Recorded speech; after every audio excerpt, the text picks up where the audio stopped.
Oh, a very good evening to everyone here on SimRace Africa. I'm Ryan Hill, and I have with me in the booth Nick Hodson. How are you doing, Nick?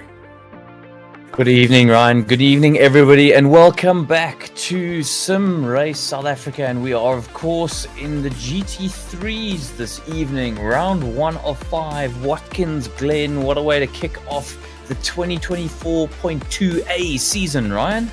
Yeah, indeed. We are back. Old faithful GT3s, firm and favourite. As you can see from the footage in the background, we are at Watkins Glen, also known as, I think it's known as the Glen, most famous for the boot. I think was a recent addition to the track. And I've got the track map up on screen at the moment. Quite familiar to a lot of you. Yep, got a total of 11 turns. Yeah, I mean, we've been here a few times now over the last couple of seasons. Recently added to ACC, as recently goes in ACC, so to speak. And you know, some quite crucial corners. Obviously, as you say, there is the boot, but there's a lot to this track, Ryan, that isn't obviously immediately apparent. I mean, even turn 1, you really got to manage to carry your speed through turn 1 and manage that, because of course turns 2, 3, and 4 are basically flat out onto the back straight. So it's absolutely crucial in the race that these drivers get that right. You don't want anybody slipstreaming behind you and getting a nice little undercut into the inner loop, because you can actually make an overtake into that chicane section, particularly if you get turn 1 absolutely spot on. So that's really crucial. Look out for that during the race.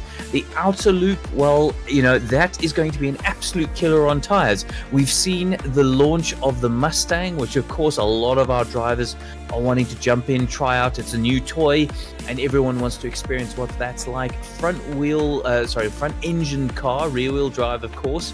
But it does mean that those front left tires are going to take an absolute pounding, and the outer loop has a lot to do with that. The chute, you're then just trying to carry speed downhill, very easy to run wide and you know, lose some speed there, possibly even end up in the wall or get spat off onto the other side. The toe of the boot, that is you know, that's quite a critical corner as well. Uphill, you want to get a good drive out of that. You've got to be cautious and careful when you're coming out of turn 7, the toe, not to spin up your rear wheels, but really get a good exit up and over the hill. Into the heel, again, you're just sort of managing your pace through there. Not too complicated a corner, but turn 9, that certainly is. Watch out for chaos there. That is likely where we are going to, if we are going to see chaos. Remember, we are showing our Div1 drivers. That is the best of the best here at SRSA. But turn 9 is more than likely where chaos could ensue. Turn 10, you want to try and carry as much speed as you possibly can through turn 10 and turn 11 before you go over the start-finish line, and that's going to be a lap around Watkins Glen. Awesome, thanks, Nick. And we'll have a look at the HLQ times as well in a minute. But first up next, I've got the weather forecast on screen. Sunny and hot, actually. 30 degrees ambient average temperature across the entire weekend. But one interesting thing to note here is that we're actually going to have a bit of a night race tonight. Start time local is at 8 o'clock in the evening, which I think there's still some light lingering around, but then within certainly 15 minutes or so, it's going to get quite dark. So yeah, heading into the sunset. And a little bit cooler, I imagine, for sure, round down from that 30-degree average. Yeah, definitely. So the drivers will get a little bit of relief from a tire point of view and tire temperature point of view, particularly your front engine, rear wheel drive guys, your Mustangs, your BMs, that kind of thing. They're going to be very appreciative of that, I would imagine.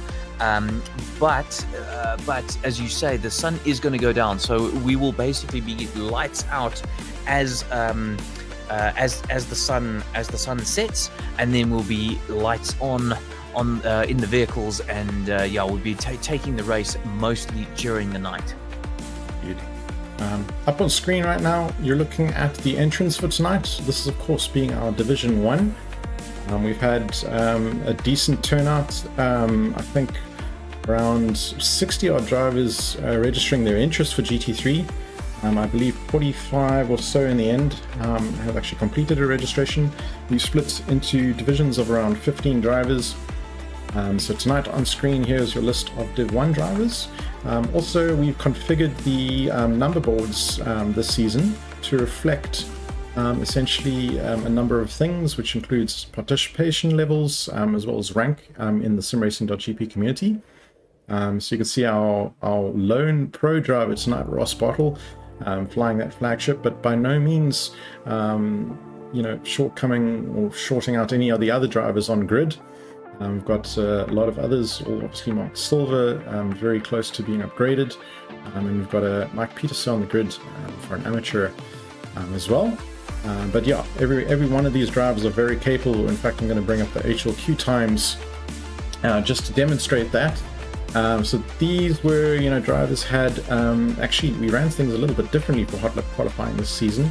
Instead of keeping a server open for a few days, we actually had a qualifying race where drivers had, I think it was about half an hour or so to set their fastest lap time during race conditions as opposed to a practice or quali type session.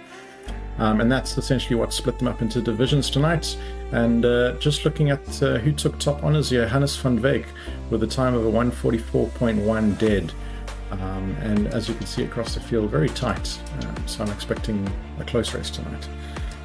Yeah, absolutely. And as I have mentioned before, and we're going to probably be talking about it a fair amount during this evening, the Mustang is the new hot toy that everybody is playing with, but I don't think it suits Watkins Glen particularly well. So we're going to have to see how these drivers cope with a new car fresh out the box, i.e. they haven't really done much setup work, and a lot of these drivers are going to be going into this race a little bit with the unknown, not having done too many races, certainly maybe not huge numbers of longer stints. So what we're going to see in terms of tire wear, strategy, all of that, I think there's going to be a bit of a dice roll here tonight for a lot of drivers out there.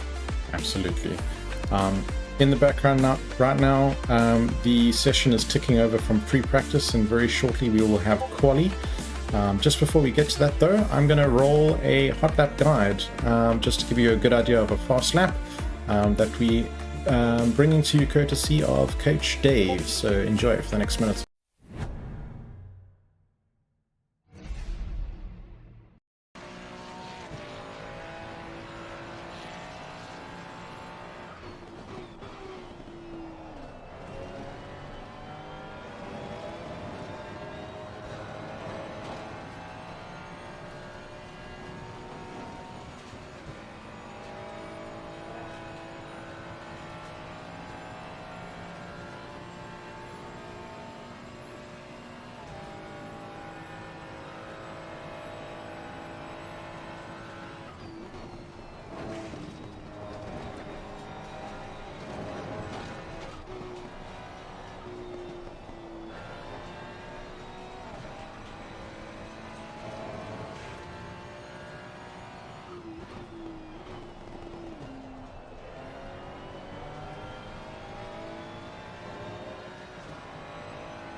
All right, we are back live, and we are just over 10 minutes left of quali.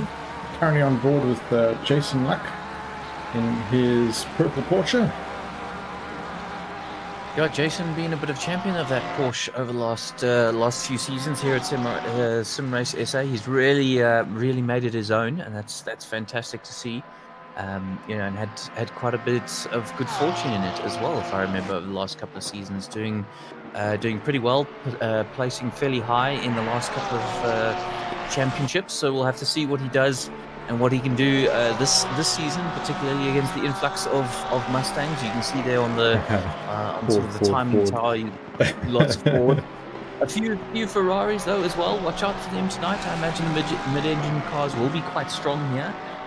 So the likes of Sean Bingham, great to see Sean out tonight as well. Back in the Ferrari, I think he's raced that quite a few times, and great to have Brett Crocombe back as well. It's been a few seasons since we've seen Brett, so back and looking fantastic in a new Black Owl Sim Sports livery. Like, look at that! It's incredible, and I think one of the only teams to load a livery tonight for race 1.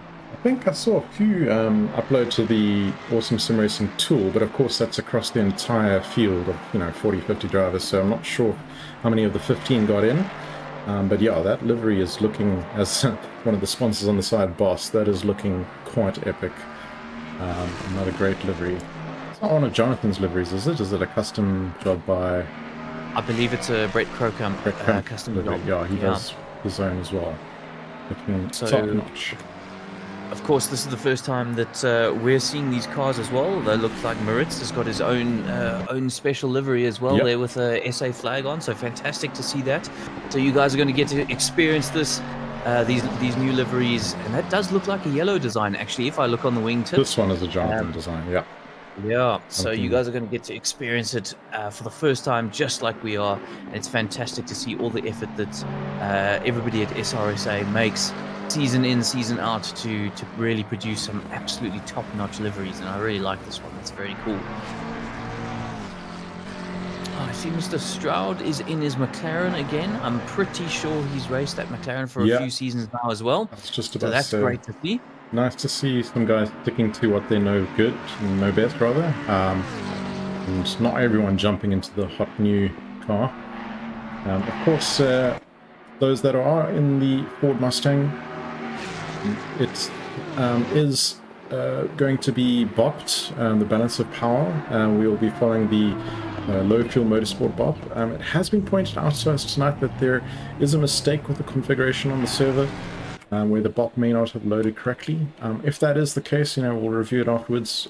We will most likely end up just redoing the round, much like we have done in the past when a mistake was made.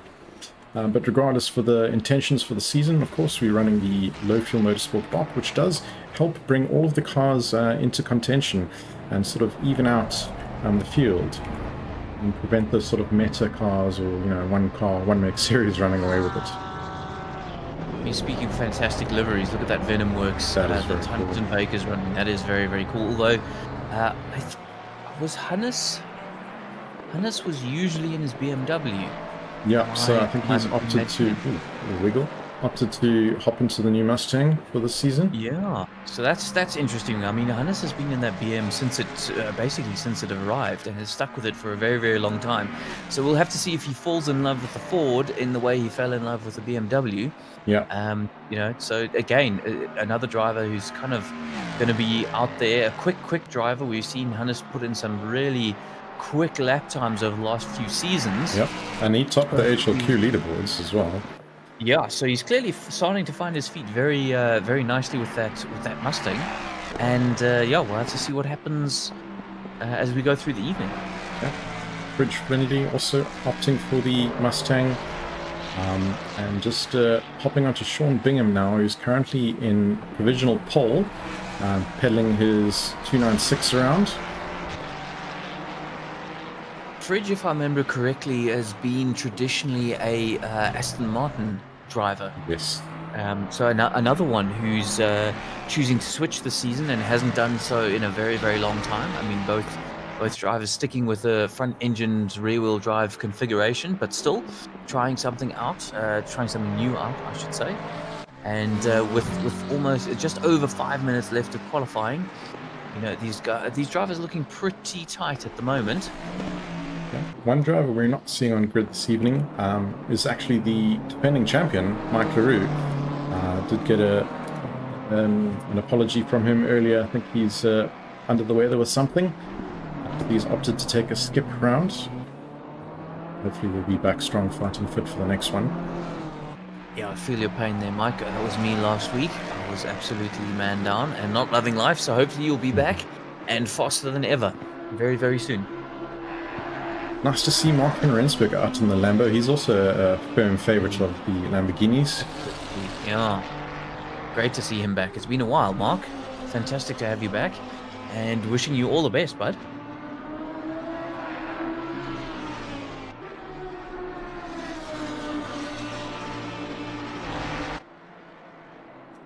Just making way there for Jeremy de Villiers coming through. He's opted for the Ferrari. I think he was in the Ferrari last season as well, memory serves. I believe so. Interestingly, we're not seeing Emile de Villiers this time around. His son, who's typically extremely quick in anything he puts his hand to. So I wonder what's going on there. Possibly, school, work, something along those lines, getting in the way of sim racing. But hopefully we see him back on the grid very, very shortly. And time for Dad to take the limelight for sure. Yeah, flying the flag high for the de Villiers Motorsport clan. And of course, yeah, seeing his nice custom livery coming through. Martin Grunewald off the pedaling one of the Mustangs for Black Owl Sim Sports. Yeah, Martin, the driver who's sort of come on in leaps and bounds the last couple of seasons, and finding himself into in Div 1. I think he's going to obviously find the competition very, very tough up here in Div 1, and he's going to learn a hell of a lot. So I'm sure he's absolutely relishing the challenge here tonight, and going to be fighting hard to maintain his position in Div 1.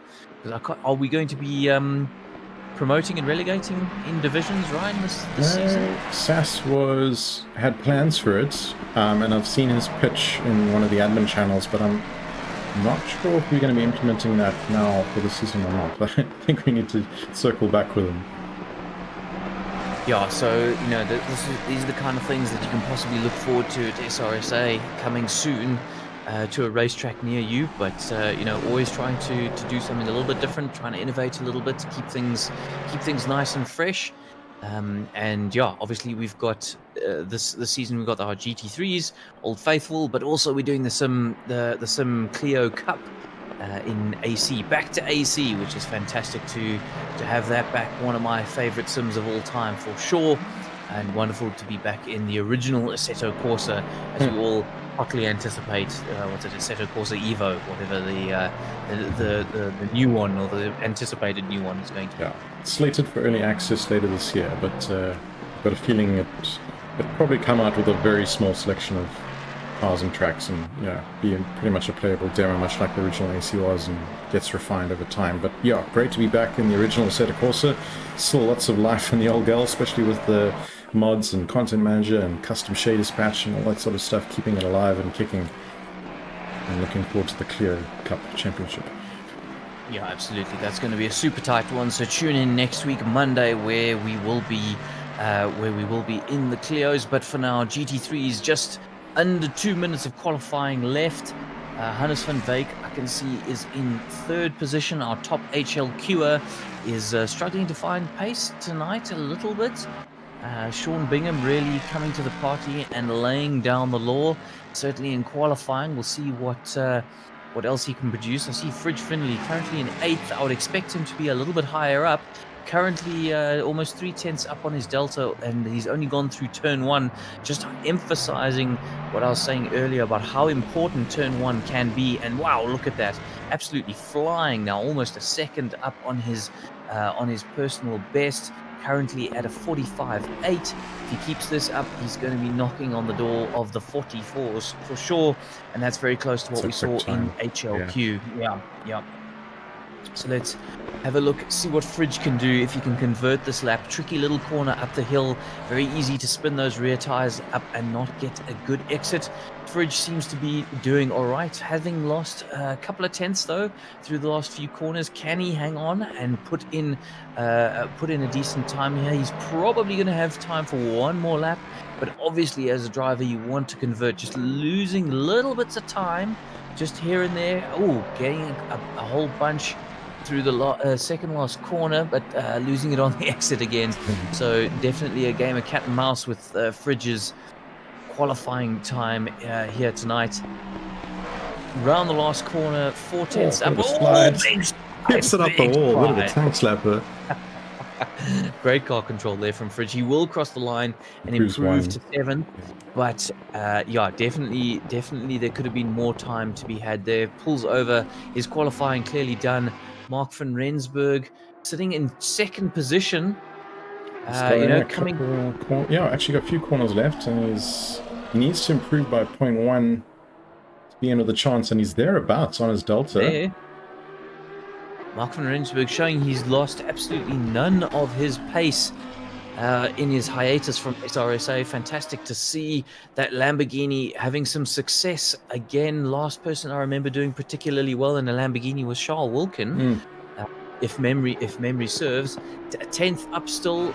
Once again, yo-yoing a little bit. Can he keep the... was that out of track limits? Yeah, he's cut. He's invalidated the lap. Yeah. Yep. Oh, that's a shame. Unfortunate. That would have been pole. That would have absolutely been pole. This is down on his delta, so I don't think he's improving. Let's see if I can find... need to find hardest, technically. Flick this tower around.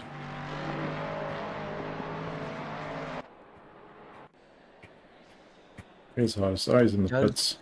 Yeah, he's in the pits. Does look like then Sean Bingham is going to take pole position here tonight. The clock has ticked down to 0. Not seeing too many drivers still out on track, and certainly none that I've seen improving on their delta. I mean, Bingham is out on track trying to get a slipstream from De Villiers, but not really improving on his delta. De Villiers bails off. Bingham's going to cross the line. It won't matter. He will take pole. So fantastic results going diving into the pits. Yep. Sean Bingham just doing a little bit of pit stop practice there.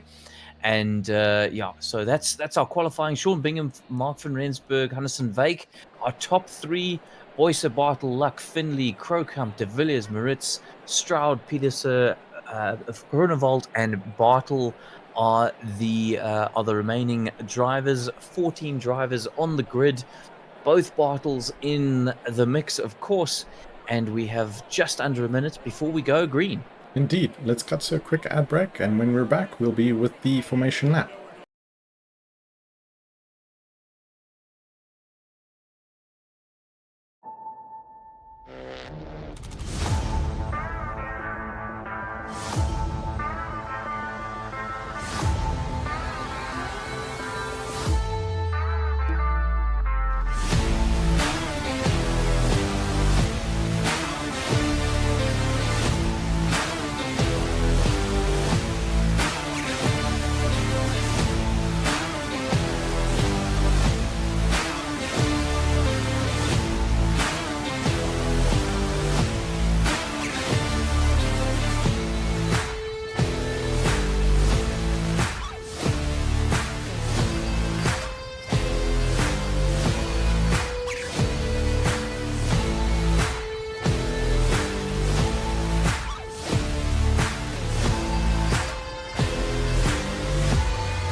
Right, we are back as the drivers have started their formation lap. Lights are on. It's about to be dark. Sean Bingham leading the pack out. So just going through turn 1, turn 2 now, leading them up towards the back straight. All these drivers, I'm not seeing. Oh yes, of course you won't. So you won't see too much weaving from these drivers. It doesn't really do a hell of a lot in terms of warming up your tires. What you will see is a lot of brake lights. So that's typically how these guys are going to be warming the tires. Yeah. That's definitely the best methodology for ACC. What that does, of course, dragging your brakes, warms the wheel. Heats the wheel incredibly, an awful lot more than just warming the very surface of the tire. What you want to do is you want to get temperature into the wheel and into the tire as a whole, not just on the surface. So that's why you'll see a lot of brake dragging to get those temperatures up, to get those pressures to the correct level. So that's why you don't see a huge amount of weaving, but you do see a lot of brake lights. Okay, so we've got Ferrari, Lamborghini, Ford, BMW, Ford, Porsche. That's a pretty good mix. Yeah. A pretty good mix there, Ryan. Like considering. So yeah, in terms of qualifying, we'll have to see what happens in the race. Of course, the dominant car is of course the Ford tonight, but certainly at the top end of the field, in the top 6, we are seeing 5 different manufacturers in the top 6, which is great to see. Always love a bit of variety here at SRSA, because of course you're going to have cars like the Porsche, very, very good through the corners. Great carrying speed, great at getting it turn in and back on the power. Not brilliant at the high speed stuff. So we'll have to see if, for example, Fridge Findlay behind Jason Luck, who we saw not having a brilliant qualifying. Fridge definitely could have done better than what his 7th position shows. If Findlay and Crocombe could be all over the back of Luck come that first back straight. So lots to watch out there. Hardest Boycer being shown in the BMW as well. So I believe the BM is also quite quick in the straight line, if I remember correctly. We could see some interesting stuff there. Porsche and the Lamborghini and the Ferrari, of course, no slouch either. So lots to look forward to. Very interested to see what these guys are going to do strategy-wise. An hour 15-minute race as they go side by side. We're about to go green flag racing as they go through the last couple of corners. Very interesting to see what happens strategy-wise. But first of all, we've got to get through turns 1 to 4 and the first lap. Yeah, first lap under darkness. Could catch out some drivers. Yeah, they are lined up side by side waiting for the green. Rounding the final corner. Hold a constant speed of, I think, under 70. 70 k's an hour or less. Looking for that green light. Are you ready? We're about to kick off the season at SRSA for 2024.2A. Green. That's it. Green light. Off we go. Everybody getting a fairly good start, it looks like. Sean Bingham trying to defend the inside line from Mark van Rensburg. Van Rensburg slotting in very closely behind Sean, but it does look like our first 3 runners have got through A-OK. Boyce are trying to go around the outside, though. That's very brave. Probably want to try and get a slipstream on Mark van Rensburg, but it looks like everybody has got away cleanly from what I'm seeing on the track map, at least. And we've got a few people pressuring each other all. Boyce is up the side of Van Rensburg, but he will have the inside corner defending nicely.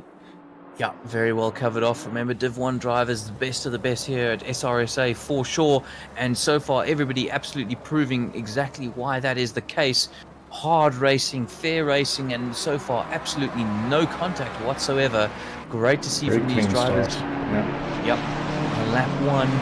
You don't want to ruin your race on lap 1, of course. And everybody showing. We've got a few people showing some noses, trying to make a move.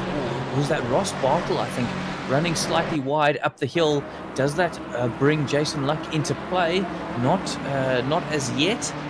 And the Black Owl Sim Sports driver gets to fight another day. You can see just how good of that Porsche is through these corners. He's all over the back of Bartle, absolutely all over the back of him.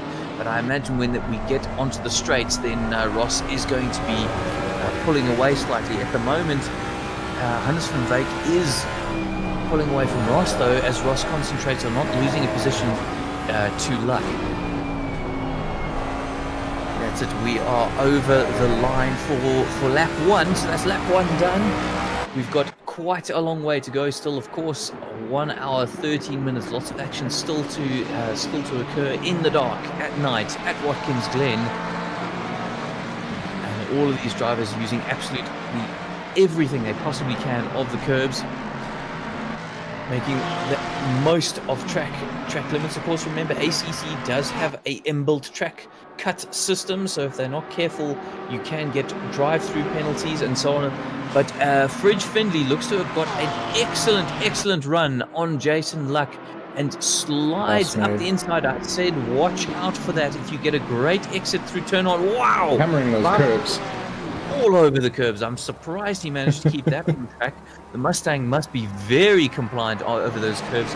I know that I have come a cropper myself bouncing over the exit of that chicane many a time, but Fridge is up into 6th position, and Jason Luck trying to make that position back now. Of course, you'll see him close up through the more twisty section. Oh, getting a little bit squirrely there. Definitely pushing hard early on. But he's going to have a very tough time with having a little look in the mirrors there, Procom. Yeah, Brett, of course, hasn't been in a race car for quite a while, so we'll have to see what his race pace is like, how he's able to keep that head cool. Jeremy, of course, having a lot of experience behind him, and having another look, as you say. Nothing doing so far. Just trying to unsettle Burkham by making those little looks. I'm sure the experience of Brett, he won't be perturbed by that at all. Yeah, certainly I wouldn't expect it, but as you dust off the cobwebs, you never know what's going to be lurking in the back of your closet. You may have left your... Oh, as I see Jason Luck getting onto the dirt on the inside there. That's certainly not where you want to put your car. It could unsettle it. Crocomp now is going to have a bit of a run on Luck, possibly. You can see him coming. Look at the overspeed of that Mustang, but just didn't quite have the exit, or wasn't quite close enough to start with. But that's definitely a massive advantage that the Mustang has. So certainly when we go to tracks like Paul Ricard, I would imagine the Mustang is going to be deadly on that long back straight.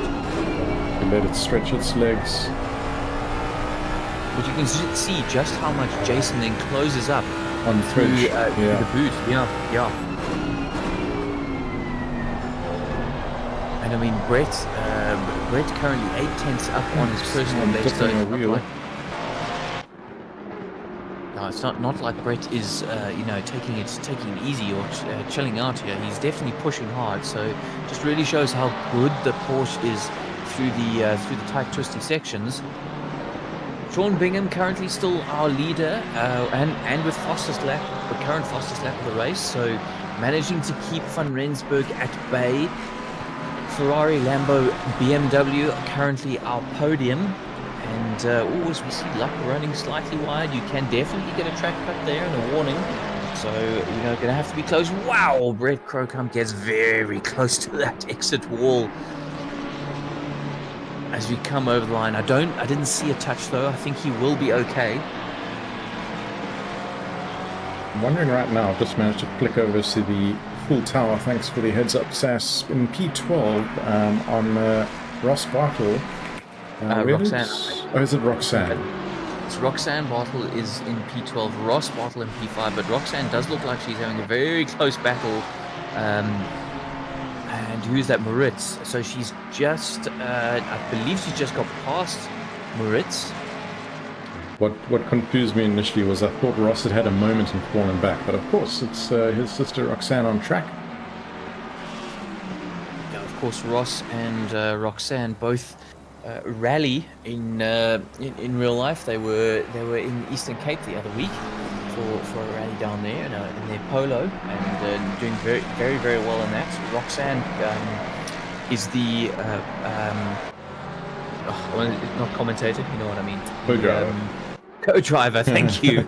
Not commentator, sorry, Roxanne. Co-driver and Ross the driver, and both of them working very well as a team in that. I see Hardest Boyser has the quick lap of the race now. So possibly finding his feet in that BMW and starting to close up on the back of Van Rensburg. Very tight at the front now.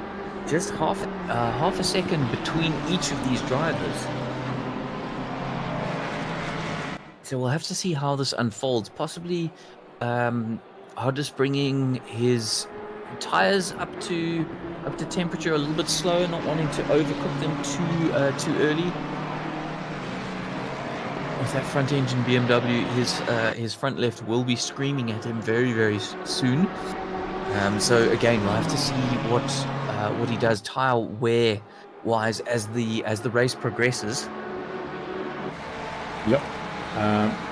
Just on the subject of pit stops as well, there's no pit window for the GT3 series. It's essentially open for the entire race, but tire sets are limited, but I think you get 50 or something, so that's also not really a factor either. There's no fixed time for refueling, no mandatory tire change, so it's really quite open for all the drivers. In fact, wait, I stand corrected. The pit window is let me do some math here, 4,500. No, the pit window is entirely... Yeah, that's 75 minutes. No, so it is the entire length. Yeah. Yeah, you can see that where it says pit window, the time there matches exactly how much we have left. But you know, we've not let the drivers have it all their own way. I mean, 75 minutes is pushing a set of tires in ACC to the absolute limit. So, you know, there's always going to be a little bit of a debate, and it is track specific and car specific. So some cars will be able to manage their tires much better than others.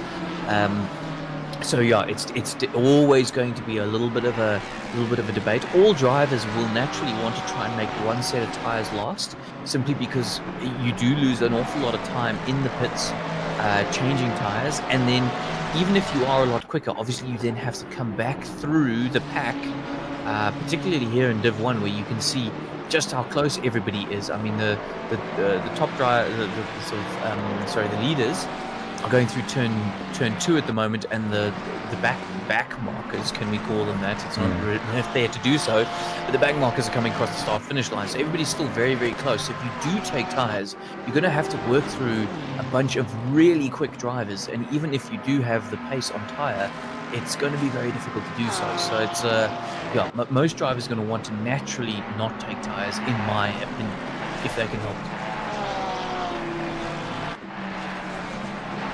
So from Rensburg, very close to the back of Bingham now, 2 tenths between them. Whereas Hardest, Bingham running a little bit wide there. You can see just how close Van Rensburg is. A lot of cat and mouse going on here. A lot of pressuring from... Van Rensburg very sideways, and Hardest Boyser runs into the back of him. Nowhere to go, Hardest. And then he ends up running into the barrier after that initial contact. I'm not sure how that happened. Van Rensburg having to now wait as all the drivers file their way through. You can see everybody desperately diving out the way. I hope everybody's got through cleanly, and Van Rensburg is going to drop to the back of the pack as he waits for a safe moment to turn around. Boyser looks like he's got some serious damage on that car. He is the wheel there. Probably some suspension damage. Yeah, so I'm sure he's going to jump into the pits now. He's got to. But that will have promoted pretty much the whole field except Bingham, who is now absolutely out on his own. 5.5 seconds free. Is Boyser going to jump into the pits? Touching the wall again. I think you've really got to pit that car, my friend. Unfortunately, it's just going to be an absolute nightmare to try and control from here on out. It does look like Van Rensburg's got going again. And Boyser's off. It looks like that car is absolutely totaled. Yeah, he's towed it to pits. Yep. I'm surprised he didn't jump into the pits as it was. because that's really, really unfortunate. Yeah, just one of those things. I did say that little uphill corner is quite tricky, very easy to lose the back end if you push it a little bit too hard. And Van Rensburg was extremely close to the back of Bingham, and would have, from an aero point of view, upset his car. And yeah, just unfortunately losing it.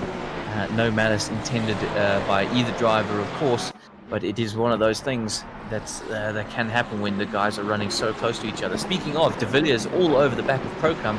We've seen things go wrong through this through this uphill corner, but these two managing to keep things nice and tight and close racing and no spinning at the moment. De Villiers having a look up the inside, having another look. Is he going to lunge? Nope. Just trying to unsettle Procamp. Brett having absolutely none of it though, and driving a nice line here. Staying very calm under pressure here.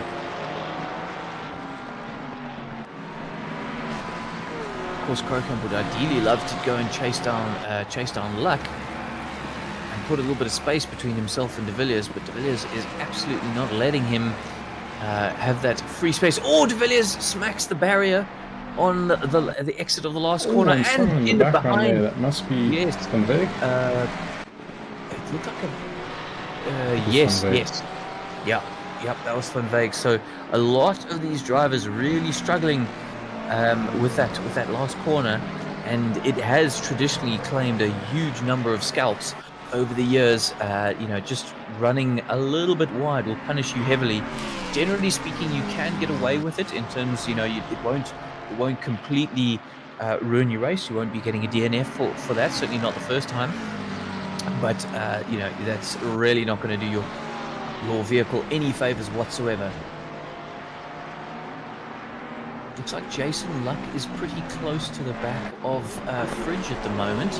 So Jason finding his feet in this Porsche really nicely. Oh, you can see how squirrely Fridge is getting there. Chatting to the inside. Fridge running wide. Yeah, he left the door open there. Yeah, on the marbles, that's going to definitely compromise his exit, and that Porsche absolutely powers away. That was a brilliant move by Luck, very opportunistic.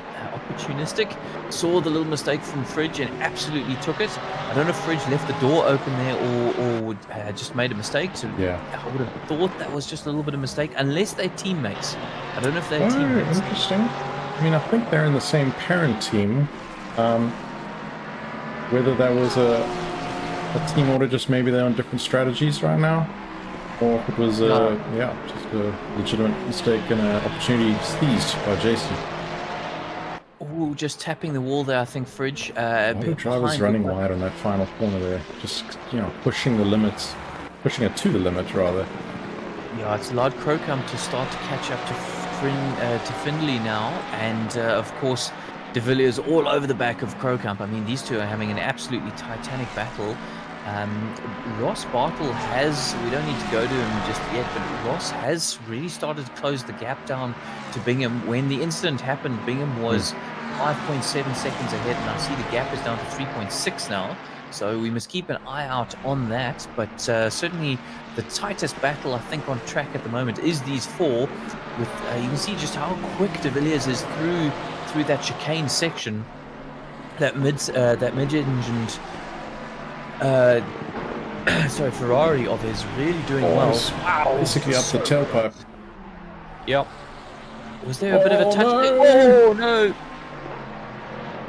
Oh, that's unfortunate. That really is unfortunate. I think Brett is probably going to be absolutely fuming in that Mustang. It's not going to be happy to fix it around. Yeah. Fix it around and back on track. But that's a really, really unfortunate incident to have occurred. Gets out the way. Make sure he doesn't cause any other chaos. Back on track. Hopefully that's not too much damage for Brett. Maybe he jumps in and takes a pit stop now. We'll have to see what he does. But yeah, it does mean that Jeremy is now going to be trying to chase down Fridge. And it does look like Jason Luck is starting to pull away from Fridge as well. Very slowly. Just for the viewers' information or awareness of the incidents on track that you're seeing are most likely to be reported afterwards to the stewards team. We don't have live stewards as such, but we do have a full offline review system. The drivers can submit any protests and they'll get reviewed by quite a large team. If a driver is deemed to have been at fault, they'll have some penalties applied in the form of post-race time added and penalty points system. Yeah, so unfortunately, of course, incidents do happen out on track, no matter how how hard we try and avoid them. Sometimes these things do happen when you're racing in such close proximity. That's what the incident system is there for, to try and keep everybody nice and honest with each other. De Villiers is all over the back of Findlay now, trying to take down another Mustang. Ferrari, of course, not so long ago, the flavour of the month. Replaced by the Mustang. Although I must say, it seems like Fridge is now closing back up to Luck.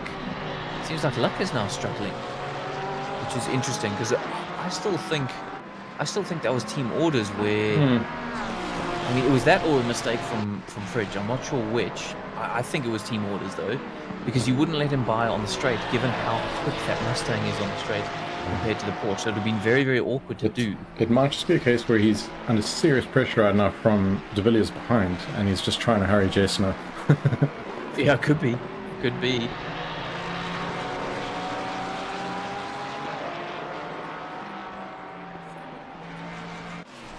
See M. Petersen falling down a couple of positions in P10. There's been an incident there.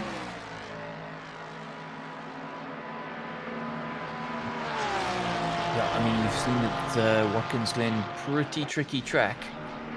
You see just how much Fridge really, gaps De Villiers on the straight. But then as they go through that chicane section, both the Porsche and the Ferrari much, much quicker. And that gap sort of equalizes a little bit again. And then I would expect, once again, although Jeremy does miss the apex slightly there, but I would expect Jeremy to now be once again hunting Fridge down. While we enjoy watching the battle with these three, a quick shout out to everyone in chat as well. Thanks for tuning in, guys. See some regulars. How's it to Dan's Odyssey, AGS, Roach Racing, Mike LaRue, Christo, and Dirk. Evening, everyone. Is that one Dirk Brandt I see? It is indeed. Who's temporarily hung up his racing wheel, I believe, to focus on some flight simulations. Hopefully not forever. Yeah, hopefully not, Dirk. I remember our epic battles in the Mini, the classic Minis back in the day. I believe that was at I've gone blank now. I'll think of it now. But Fridge really pushing hard to try and catch up to the back of Jason and gap. Wiggly curves, going wide. Yeah. Which I don't think gives you a track cut going that wide. It does throw the car a little bit off. But De Villiers all over the back of Fridge now. But now the power of the Mustang will come in. So even though De Villiers is in the slipstream, he won't be able to affect an overtake here. But it will set him up nicely for the rest of the race. Rest of the lap. Good hard racing between these two. Luck has a moment, and that's allowed Findlay to get side by side, and he's going to sail through for now. And will it bring De Villiers with him? It's so close there, almost to contact, I'm sure. A little bit of rubbing. These three almost tied together, coming around. Barely separated by a piece of paper. Yeah, this is ridiculous. These guys just don't know when to quit. It's fantastic to watch. Villiers is wedged in the middle now and still looking to be on the attack to Fridge ahead, almost gaining 2 positions there.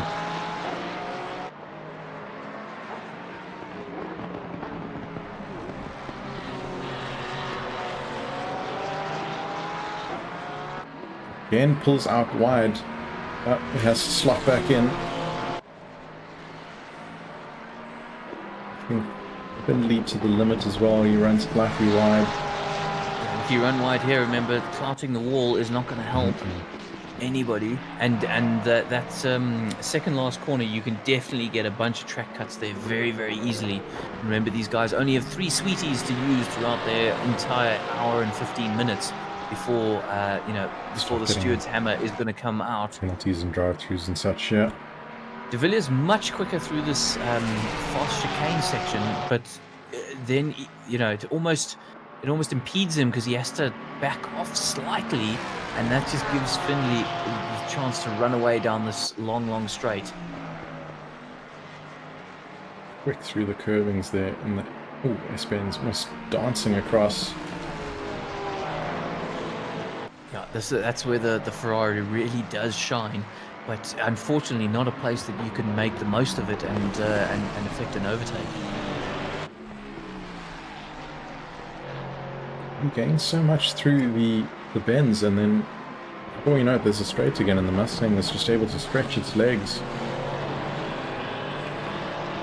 Remind ourselves that Sean Bingham is still leading the race. Ross Bartle, that gap has stabilized to about 3.3 seconds now. So Ross is slowly catching Sean. Possibly Sean making a few mistakes that led to the gap coming down a little bit. But certainly he seems to have things in hand right now. We will keep an eye on that gap as the race progresses, just in case anything does happen there, does materialize there. As I said before, we don't know what these guys are going to be doing strategy-wise, so when we get kind of towards halfway through the race, that's where we may start to see some of the strategy start to play out. Findlay, De Villiers and Luck, though, are still battling tooth and nail for that last position on the podium as it currently stands. Once again, we're probably going to see Jeremy close up through this fast chicane. A little bit further behind, though, actually, this time. I think Fridge may have got a much better drive through that section than in previous laps. And that's certainly showing now as Finley pulls out a bigger gap than we've seen in the last little while. Oh, off the track, smack into the barrier. That is a big accident, a massive incident for De Villiers there. That is going to be huge damage to that Ferrari. Wow. I think probably just getting a little bit destabilized. Yeah. With the aero. I mean, he's been following so closely behind Findlay for so many laps. I would have thought he'd be absolutely, used to it, but oh my goodness, look at that. The wheel is just, he can barely turn the car at the moment. Gonna have to watch out for traffic coming behind. Slow car, you can see the lights even flickering, pulling over to the side. Oh, he's struggling with that. Really struggling. Yeah, this could be terminal for De Villiers, unfortunately, bouncing down the grass. Hopefully manages to get it turned through this corner and doesn't cause too much chaos behind. As we see, well, who's that? Van Rensburg coming through. Van Rensburg taking that position back. Remember, Van Rensburg had an incident early on in the race. But I do think De Villiers is going to limp back to the pits and repair the car. Bringing it around, which is good to see. Still a long way to go in this race. Yeah, you never quite know what's going to happen, as we've seen multiple times already. Oh, careful. But into the pits he goes, and there's going to be a lot of repair work being done on that Ferrari. So we've had one Ferrari lead, and we've now had another Ferrari almost meet its end. That was a huge impact. I'm surprised he was actually able to bring it back to the pits, given that impact into the barrier. Wow, it really spat him off. Indeed. So that's relieved a little bit of pressure off Fridge Finlay for now. He just has his teammate Jason Luck second behind now.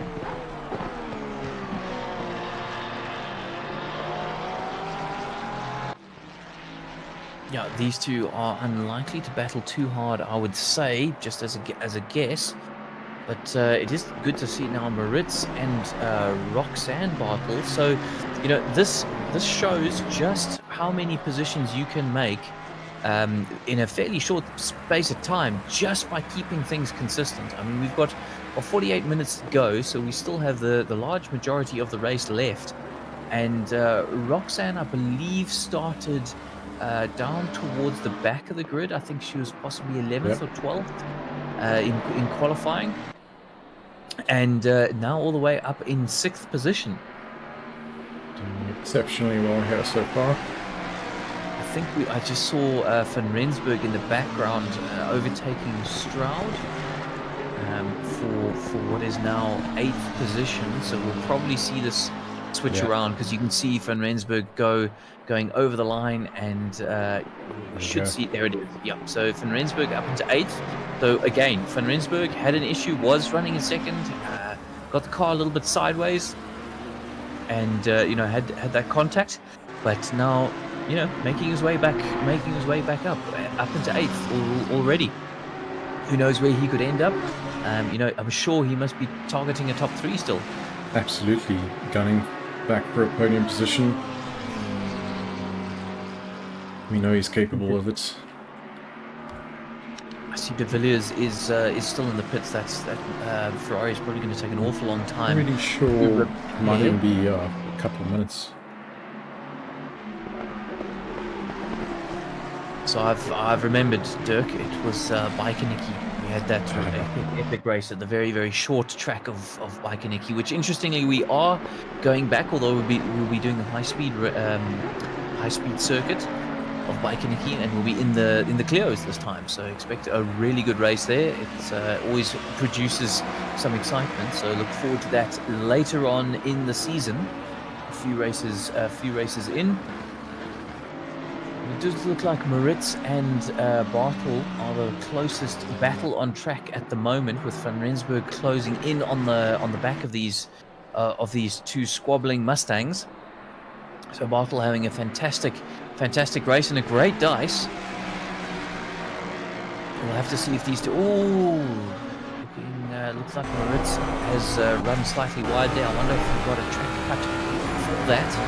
It's difficult for us commentators to know. We just have to guess during the race whether or not that's not only sort of an illegal lap, but also a track cut. Because remember, you can cut the track, but if you're not quicker, then the game won't give you a penalty. So it's you haven't gained an advantage, so to speak. Yes, exactly. It's all about, have you gained an advantage, and that's what it tries to replicate.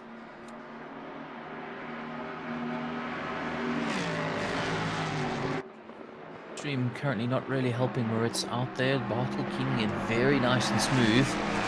Lovely driving from Roxanne so far tonight. I do know that she was having some software issues with ACC. I believe she had to do a complete reinstall just before the race. So wasn't even sure if she was going to be able to make the race, let alone qualifying or practice. So fantastic to see that those issues got sorted out, and it just shows that some perseverance, and you can be having an absolutely incredible dice, and who knows, could be a really good result for Roxanne as well.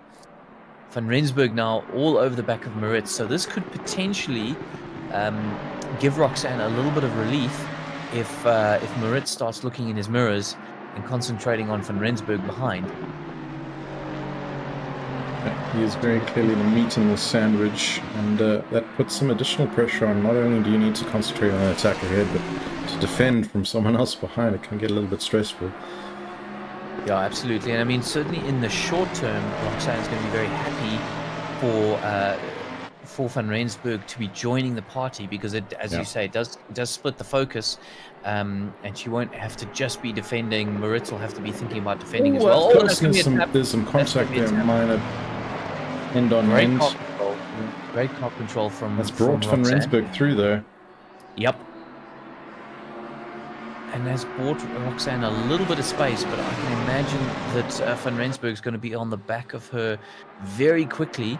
Although you can see just how quick that Mustang is already, Moritz, all over the back. He's going to be trying to come back at Van Rensburg, hard on the brakes. Oh, bails out of it. Yeah. And has lost out a significant amount of time for that little look.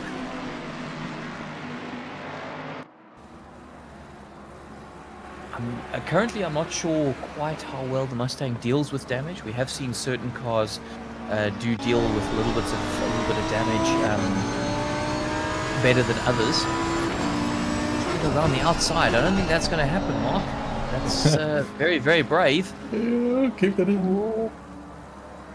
Is there going to be a little bit of great racing from these two? Look at that. That's fantastic racing. Yeah. Roxanne still will have the inside line.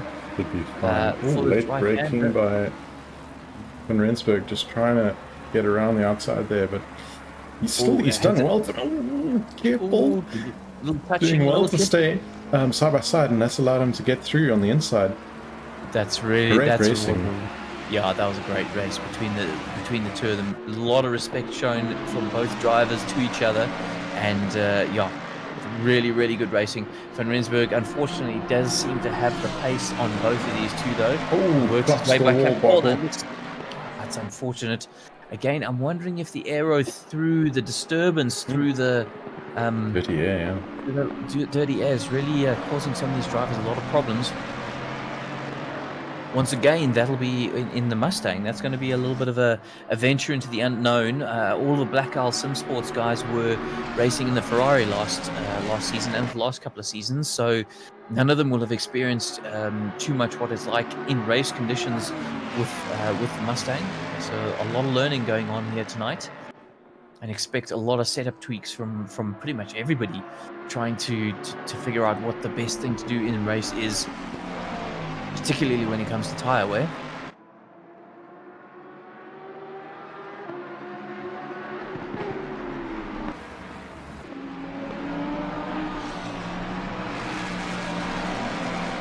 Up ahead, it does look like Jason Luck is still keeping Fridge Findlay honest, but I'm not seeing too much, in the way of sort of a move going on here. I don't see Jason really attacking Fridge too much at this stage. Possibly these two trying to work together. As you say, they are part of the same parent team.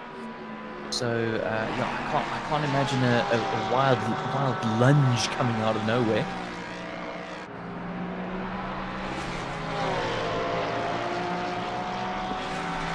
Oh, hang on. We've got Ross in the pits. That's an early pit.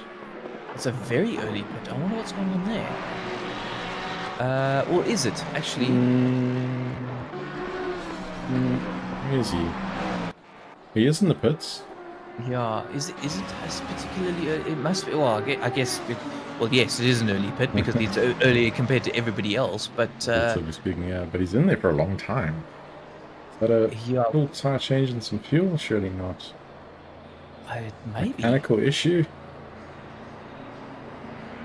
I see another. There's a couple of pit stops. Maybe this is scheduled, but that certainly seems to be an extremely lengthy pit there. The car's up on the jacks and off it goes.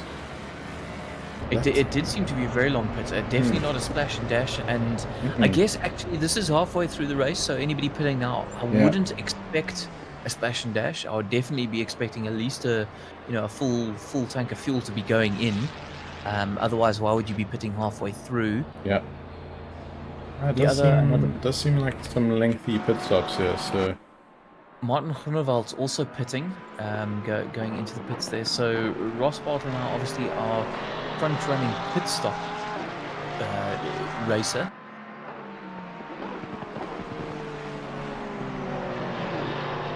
But this is then going to be very interesting. We'll have to see how it turns out. So we've got the likes of Sean Bingham, Fridge Findlay, Jason Luck, all staying out, and we'll have to keep an eye on it. But I would expect to see these guys coming in with sort of 15 minutes to the end. If I remember correctly, that Ferrari, for example, can't do a full 75 minutes on a tank of fuel. So obviously they do have to pit in some way, shape, or form. But it's up to them what they do in the pits. But I just don't think that Sean would run much longer than an hour in that Ferrari, maybe an hour and 5. But we'll have to see. So of course the great thing about coming out on fresh tires is now you're going to be absolutely flying, but the downside is going to be that Traffic. you might have some traffic to deal with. So Bartle's got about, although I see Crocump is now in the pits as well, so most of the Black Owl Sim Sports guys are pitting except for Roxanne and Bartle.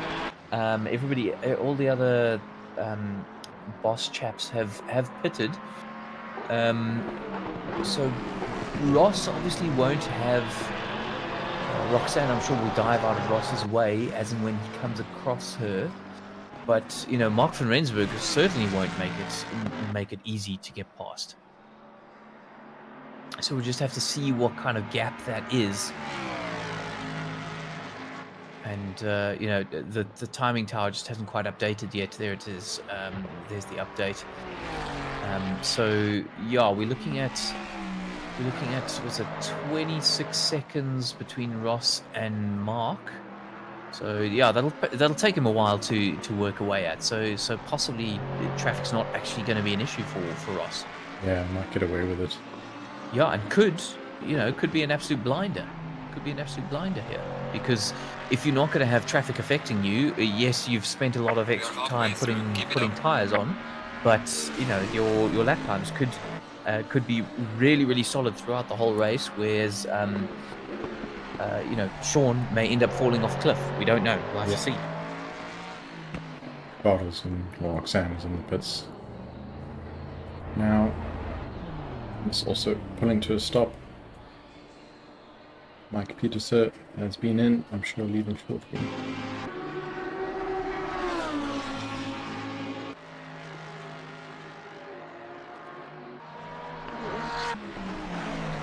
And Brett, who has pitted, coming past the start finish now.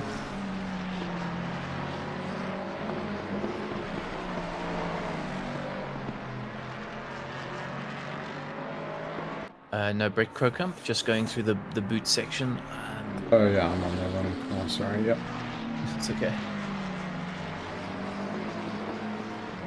Yeah, so it looks like Roxanne Bartle, Sean Bingham, Fridge Findlay, Jason Luck, Mark van Rensburg are the only drivers yet to have pitted. So most people doing a you know, a halfway house.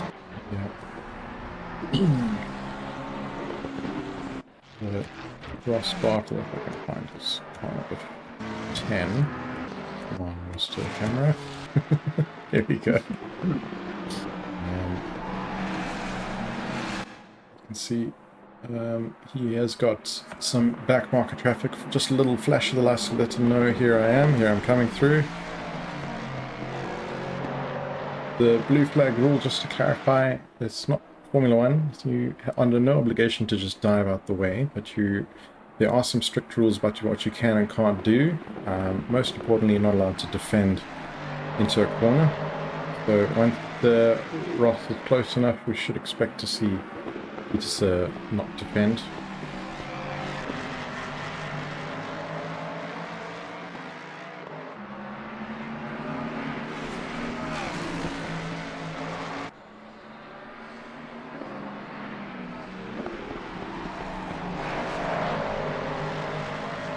Ooh, that was too close to the wall, but here he should come past now on the main straight. Yeah, again, once again, that's a car following another car through the last corner. I think you're onto something there with the dirty air. I see a little bit of contact, not a huge amount, but it's enough to make a difference.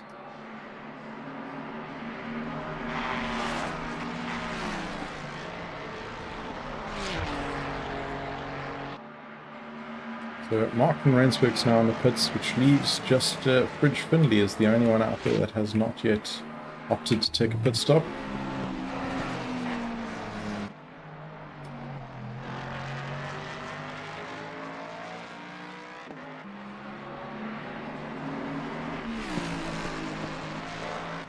Okay, so it's interesting that Sean and the rest did dive in, but it's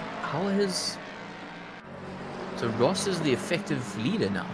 So Sean really lost out in that pit stop phase. He was over 3 seconds ahead of Barkley and is now 3 seconds behind. Yeah. And I'm pretty So- sure, I'm just trying to work out the gap between Fridge and Ross. Why do you do That's that? I mean, my 42 odd seconds. Which, sure, if it's a lengthy pit stop for Fridge, that's not enough to keep him in the overall lead either. No, I wouldn't have thought so. I'm just very confused. 6 seconds is a strange amount of time. It's not like tires would have taken an extra 6 seconds or not. Tires is a long thing. Minor damage repair? Yeah, actually. But we haven't seen... Actually, you know what? I think you're onto something there, Ryan, because we saw the gap between Sean and Ross after the incident with Mark, when Mark and Hardus had their incident. The gap was around 5-6 seconds. Yeah. And then suddenly it dropped to 3 seconds. So it's possible that Sean had an incident off camera and has elected to fix that in the pits. Although I'm surprised, given that the gap was kind of maintaining between those two. Yeah, very, very interesting choice. And you can see that Ross is actually pulling away from Sean. So it's possible that Sean hasn't even taken tires. So now Ross is out on new tires and ahead of Sean.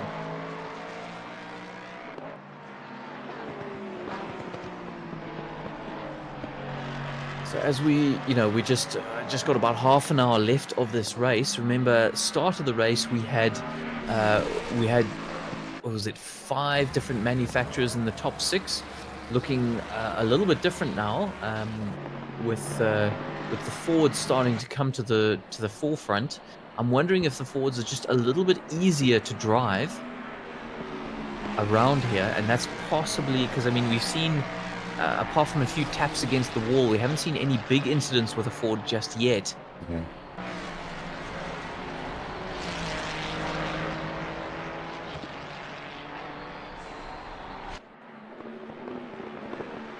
Yeah, Sean really pushing hard, gaining quite a bit back on Ross there, actually, gaining half a second on Ross.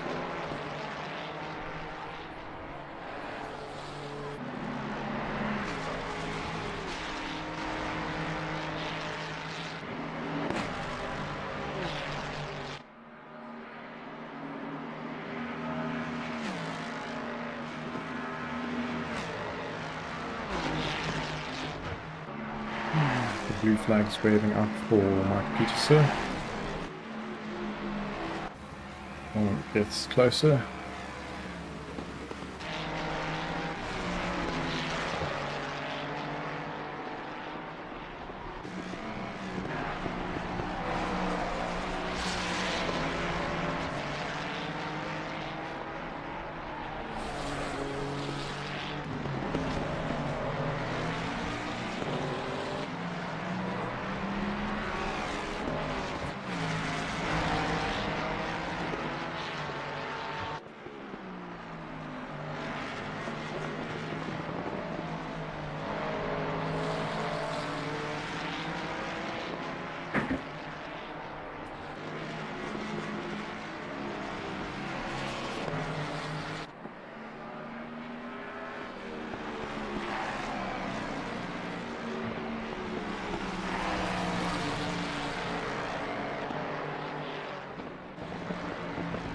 I imagine Peterson needs bringing through here. Yep. Yeah, he likes to wait for the main straight.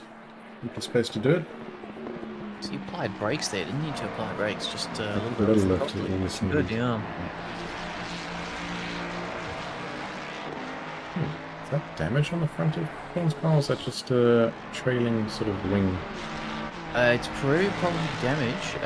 Remember, when you fix any pits, you will fix the damage, but cosmetically the car won't look perfect. So I'm expecting Sean to say that he's experienced a little bit of damage. Yeah. Certainly enough to have repaired. Otherwise, I can't see what caused the difference in pit stops.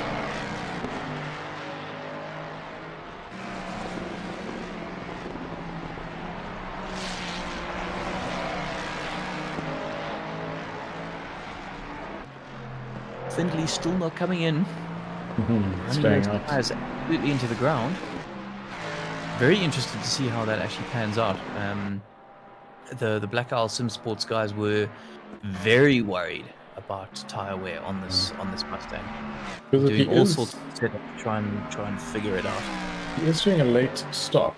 You know, it might be a splash and dash on fuel. What's tires? 30 seconds? Somewhere there about. Somewhere there, yeah. Surely you wouldn't change tires at this stage. Yeah, well, that's what I'm thinking. So he would literally just try and come in for a splash and dash then. Which would be quite interesting at the late stages on old rubber. Oh, my goodness. Fridge! That's a little wide, bud. Using all the track and then some... Oh, wiggle! Is he going to throw in the towel with these tires? Yeah, I wonder. Maybe his tires are giving up the ghost. As I say, that front left on the Mustang takes an absolute pounding. You can see it getting a bit squirrely here. The practice service did have with us during the day. You know, we can see the temperature 28 degrees on the track and ambient, so is a little bit cooler than they would have experienced on practice servers. But still, I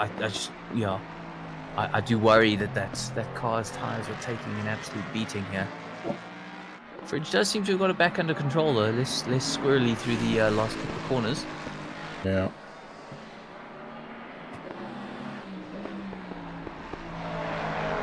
Interesting to see what... I see Hannes van Wyk has now set the fastest lap of the race. 1:47.6. We must keep an eye on what Ross and Sean do. They'll be coming through in about 45 seconds time.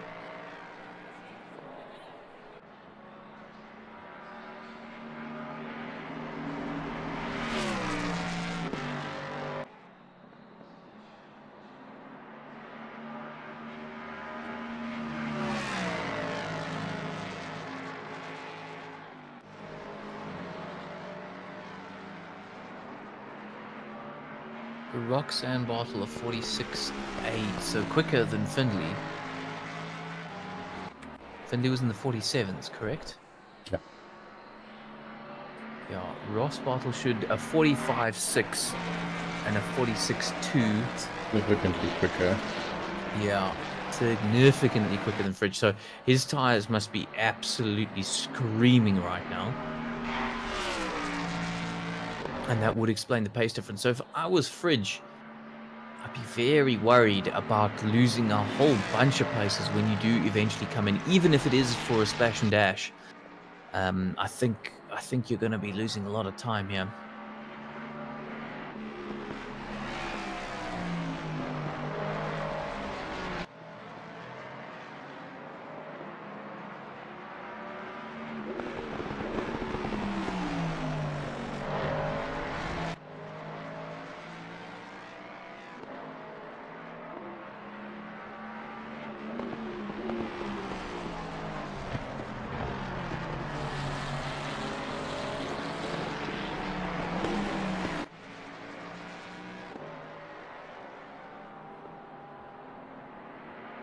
So Jason Luck and Fridge Findlay were incredibly close together before all the pit stop madness started to happen.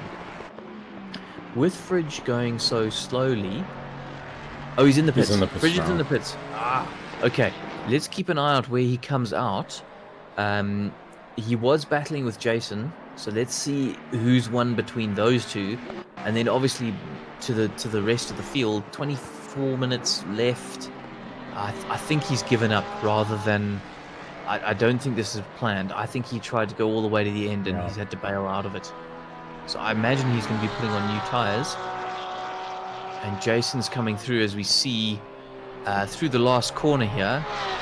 Fridge jumping down moving. positions, lights on. I think he might be getting going now. He's moving, yeah. Yeah, so he's moving. Jason's absolutely blitzed through, though. These guys were separated by less than a second, though. So, I mean, that's unfortunately really not worked out for Fridge. And probably given most drivers a huge amount of information Yeah, for subsequent rounds. on this Mustang.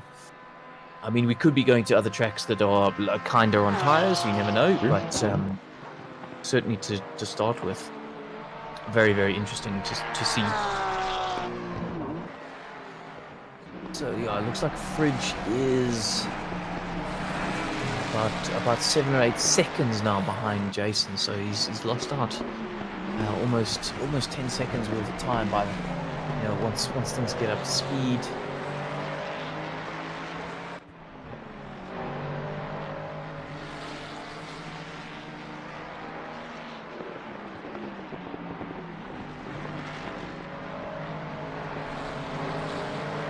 We'll be on quite low fuel and brand new tires though. Ooh, getting very squirrely there, Van Beek.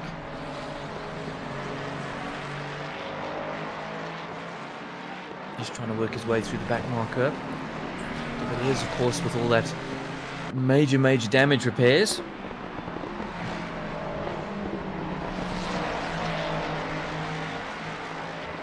Does look, am I deceiving myself? Does look like Bingham is a bit quicker than Bartle at the moment. About 4/10 that last lap. So unless it was this was traffic, this looked like, and I wouldn't have thought so at this stage.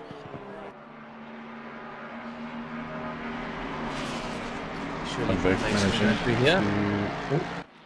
I managed to skip past that incident. Yeah, yep. Managed.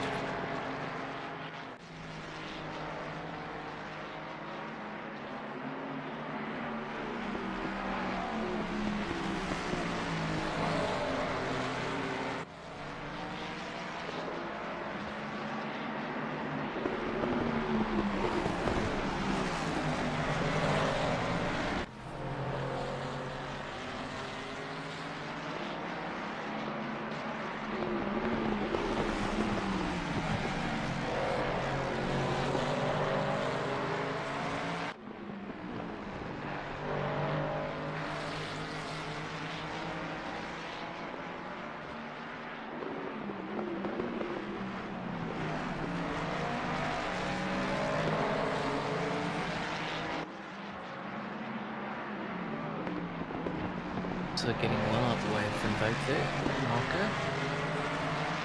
Is that going to be for position then? I think it is, behind. Peterson and De Villiers now all over the back of each other. Yeah, that is the battle for P12. And this was after, obviously, De Villiers attempting a recovery drive from that monumental damage in the race.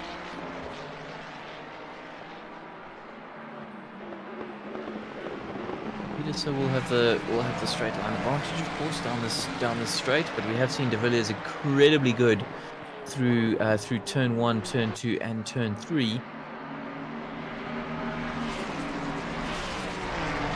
Just tightening up a little bit, but it's not going to be anywhere near enough.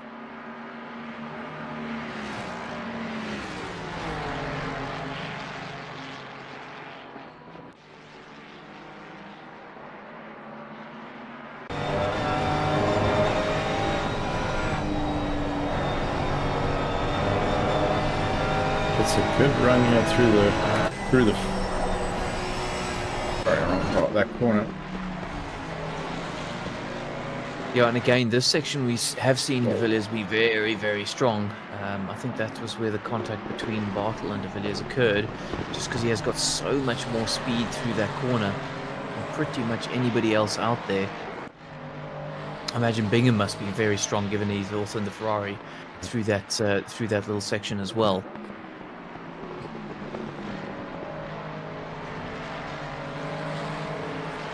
But it is interesting that over out that hill right-hander, the Mustang does seem to get the power down very, very well. Ooh, going very so wide. Close to the wall there, maybe even in contact with the wall. De Villiers right up to the back of him. Pressure now. Approaching the final corner. Somehow got away with that. Oh, He's run up the wide. inside, yeah. There's going to be a drag race up to the finish, and Village should have the inside line. The Mustang's got legs, but it sneaks through. Good braking. He's run very wide. Yeah. Yeah, I thought that might be the case. He's going to come back on. Don't make contact. Oh, unsafe rejoin. Yeah, I mean, slot back in. Luckily, that wasn't too much bigger than what we saw, because that was definitely De Villiers to rejoin safely there. And Peterson lives to breathe and fight again another day, having a fantastic battle. Oh, I mean, Jeremy's had battles all day.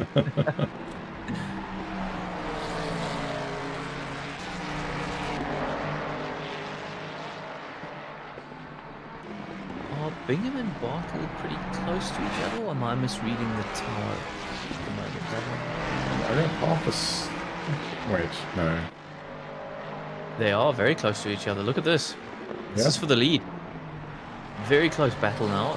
Bingham's really caught up. I did point out a few laps ago that Bingham was, a few tenths quicker each lap. So Bingham must have put on new tires and is absolutely loving them.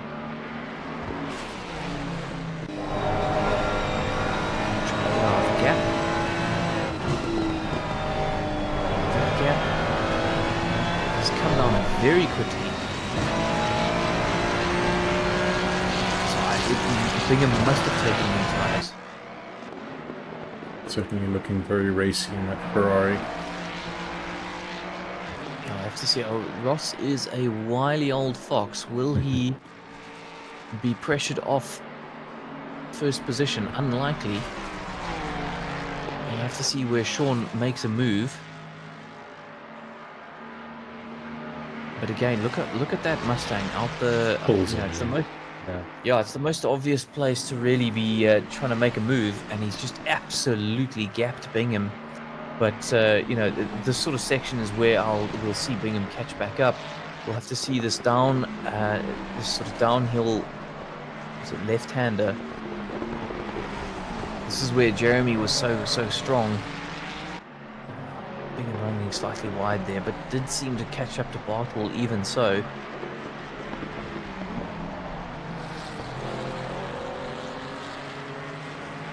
Definite game of cat and mouse going on at the moment. I think Bingham's just made a couple of little mistakes this lap, and that's allowed Bartle a little bit of breathing room. See what their lap times are like when they come across the start-finish line. But both these drivers absolutely fighting hard for the win.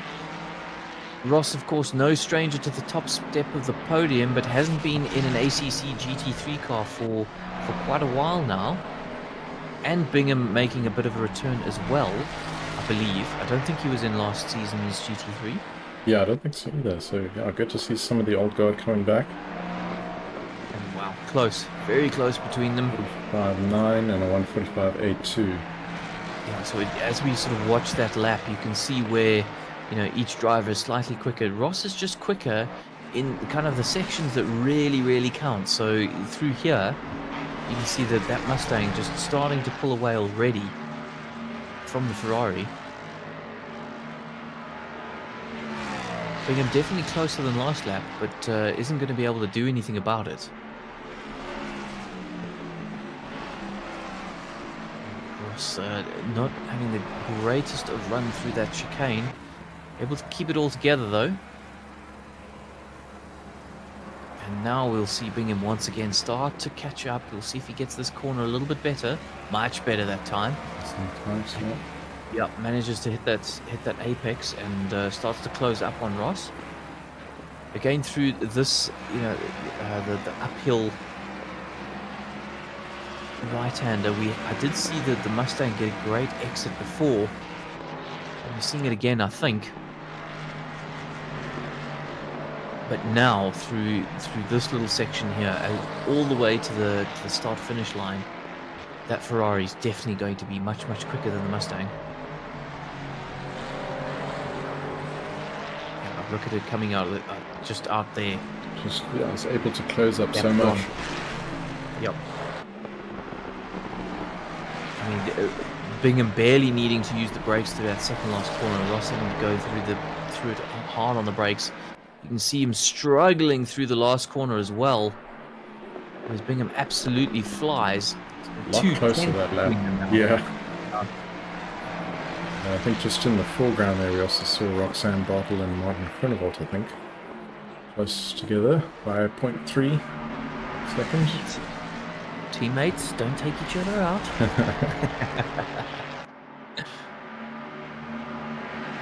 The battle for P10. 10 bragging rights.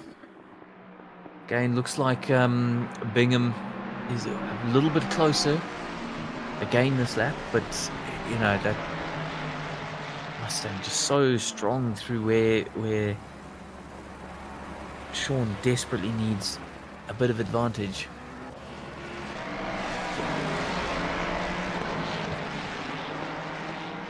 Given that we've seen Roxanne running all the way up in 6th position. Oh, going very wide. Has she gone off the track? I think she has. Yeah.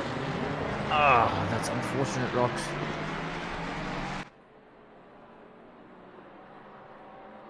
And looks like Groenewold pulling over to let through Bartle and Bingham. So I would imagine. Oh, pulling over. Sounds pulled off. Yeah. Oh dear. Felt that damage was a bit too limiting. Yeah, that's unfortunate. Bartle and Bingham, though, still going at it, hammer and tongs.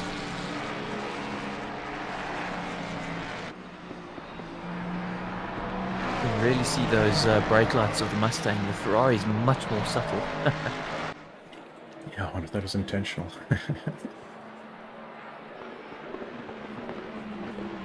Pretty iconic, of course, on the Mustang. Taillight features. Yeah, I actually often find it difficult to recognize the Ferrari, particularly at night. I feel the rear looks the almost, McLaren. yeah, almost like the McLaren, and the front as well. Very, very McLaren-esque.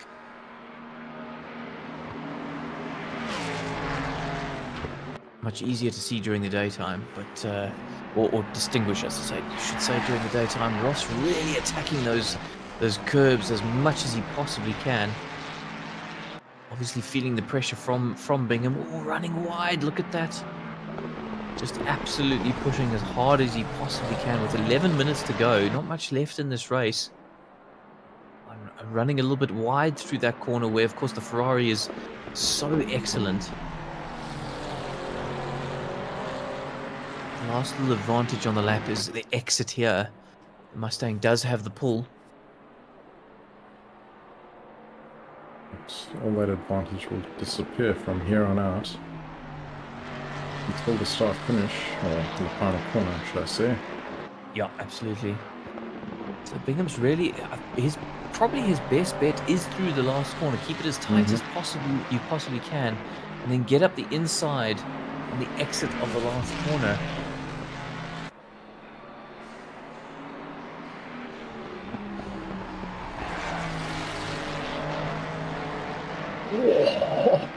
So close to the wall. Pushing as hard as he possibly can.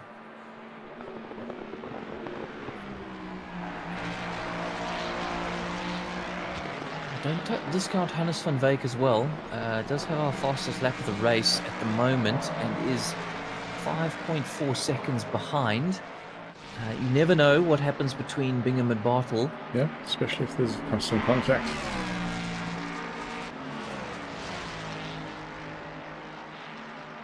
With some relatively clean air here, the more Bingham and Bartle are forced to fight and defend, it will slow them up. Absolutely, yeah. So Hannes is going to be wanting them to battle more than they currently are. Because at the moment there's just a bit of concertina effect. So, you know, depending on what Bartle's lap times are compared to Van Wyk, it's going to dictate whether or not he can really catch up at this stage. But as soon as Bingham starts to show a nose here or there, and force Ross to go more defensive than he currently is, you know, that's then going to really bring him into play. I mean, 0.3 of a second, that is close between these two guys. Pressing the ball with Bingham. Let's see just how much, you see how much he can close up there. Has a little bit of a cheeky look. Two different lines through this last corner, getting, sorry, the third last corner, getting better drive out of the boundary there.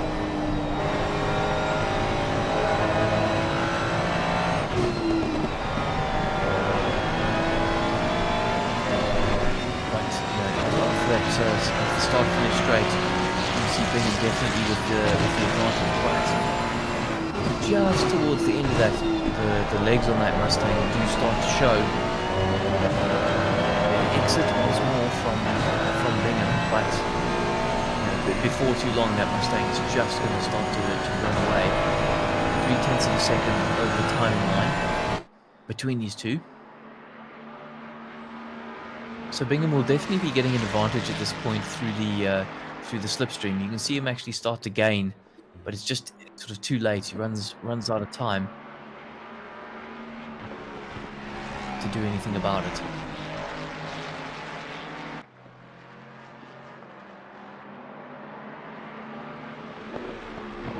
Veig now 5 seconds behind, so he's gaining at the moment at about 0.4 a lap, which unfortunately I don't think is going to be enough to join this party unless those two really together start to go at it or come together.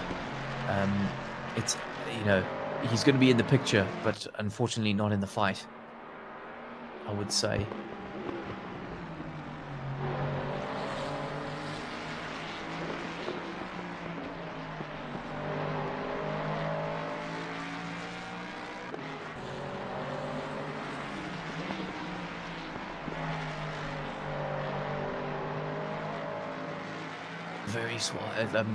Very tail happy, I should say, on the exit there.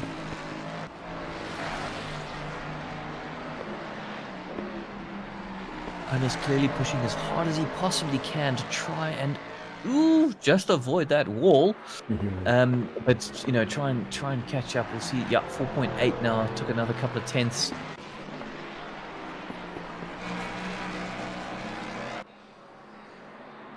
Being very close now. I think this is the closest we've seen him to the back of Bartle through this section. Really wants to be in as much of the slipstream as he possibly can. So wringing the neck of that Ferrari, but still Bartle just has the legs.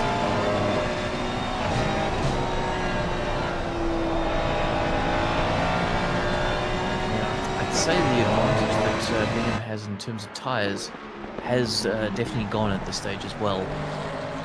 While his tyres will be newer, I don't think that, relatively speaking, it'll have made all that, or be making all that much of a difference right now.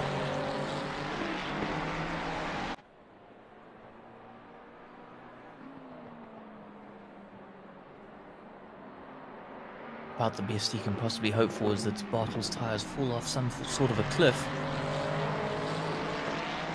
He's definitely got the pace. Definitely got the pace on Ross, but you know, just unable to effect an overtake right now. Anderson Veig really closed up during this lap.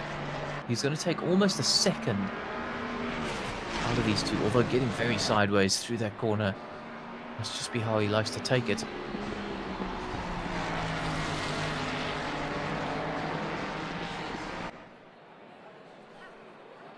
Exactly 5 minutes left. 0.4 between our top two and 3.8. Yep, exactly a second. So you never know. Hannes is still in this, guys. Hannes is definitely still in this. I imagine we will have, was it 2, maybe 3 laps left? Yep. If we've got 3 laps left, then Hannes could be in this mix right on the last lap. Yeah, photo finish. Yeah, you never know. And especially with the legs, if Hannes on that third and last lap, you know, is able to get a little bit of a slipstream from Bingham. He could definitely affect the end of this race. He found some pace from some way.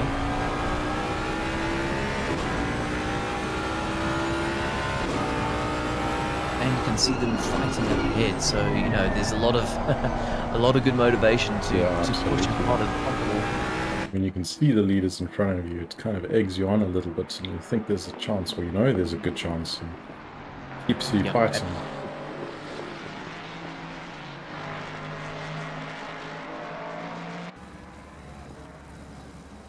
I mean, it's a possibility. I highly doubt it, but Ross might be thinking back Bingham up into Van Wyk, give him something to think about.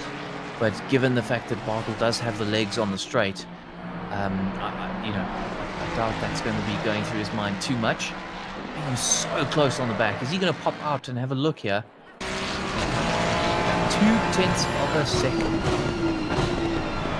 Van Wyk only gaining about 0.7 there. The collapse. That's really quite enough. We are going to. It does look like we're going to have our top three finishing incredibly close to each other.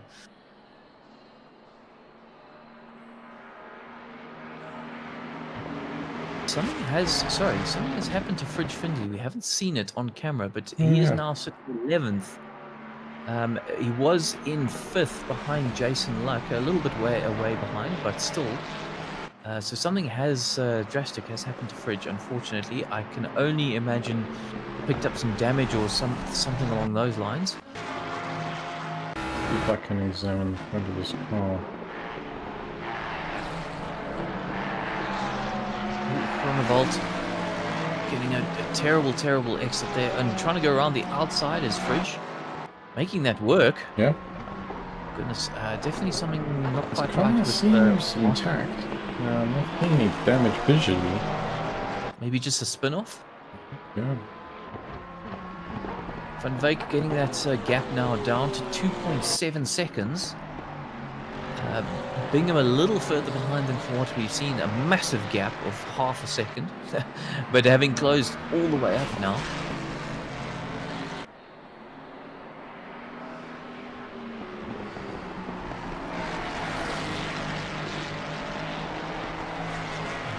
To me, it just looks like that Mustang is way more on the ragged edge. All right, man. The leader is on the final lap. Than the Ferrari through those corners.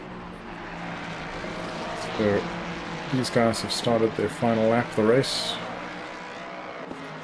Yeah, so Hannes is just not going to be able to affect these two. He's going to be too far behind. Not quite the photo finish we were looking for, but whether or not Bingham's going to be able to make a move, I can't see it. Bartle has just been absolutely metronomic for the last few laps. Absolutely solid, doesn't seem any signs of wavering.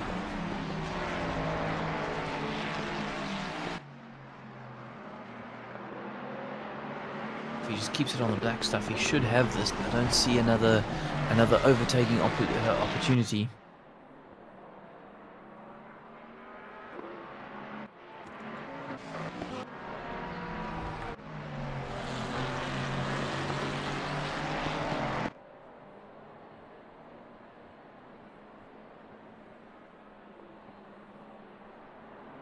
.15 seconds to go. There's just absolutely no chance of getting across the line for another lap. Bartle will be very relieved for that, I'm sure.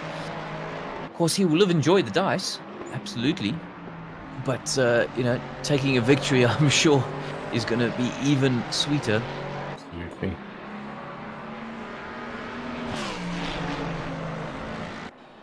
So here we go. Runs a bit wide.